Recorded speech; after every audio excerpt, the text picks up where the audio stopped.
Listen, as a Philadelphia sports fan and as a fandom of any team that is kind of located near that area, I hate everything about New York sports. I hate the Rangers. I hate the Islanders. I hate the Mets. I hate the Yankees. I hate the Nets. I hate the Knicks. I hate them all. I hate them all. No, the Nets I being in hate the Giants and Brooklyn. I hate the Jets. The Nets, Here's the thing. yeah. Here's the thing. Speaking of Brooklyn, yes, they're in Brooklyn. Oh, They're in New York, but Brooklyn is just so they're different. calm. Yeah. No, I've been to Brooklyn. I have no problem with The them. Nets, you're not hearing about people like straight up No, rioting. You're not hearing about no. things getting destroyed. It's just, you know what it is? It's it's It's not really the Yankees as much. It's the Knicks fans. It's the Mets fans. It's the Rangers fans that are ridiculous. They're the ridiculous ones. And as a Phillies fan and as a Flyers fan, I have had I have had so much discourse with with fans of those teams because they are just so obnoxious. I hate I hate New York sports. Not the team. Well, I hate the Mets and I hate the Rangers. But it's just New York sports fans in general. They take things to an absolute extreme. And notice that I've gone on a rant, and not once have we talked about the series yet. Because we're going to get to that in a minute. Because the series itself was kind of uneventful. Let's be honest. It was it's everything else that was kind of this a, like the first time. yeah. It here's okay. Now we're going to get to the actual series itself.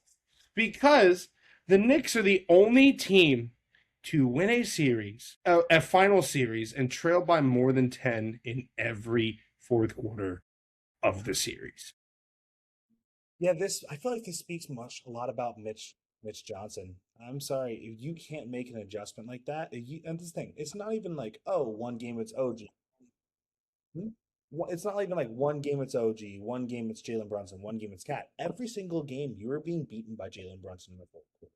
I get it. Former clutch player of the year, one of the best players in the fourth quarter in the NBA. But you have to question why you're not making adjustments. You have to question first off why Dylan Harper is not in the game over De'Aaron Fox.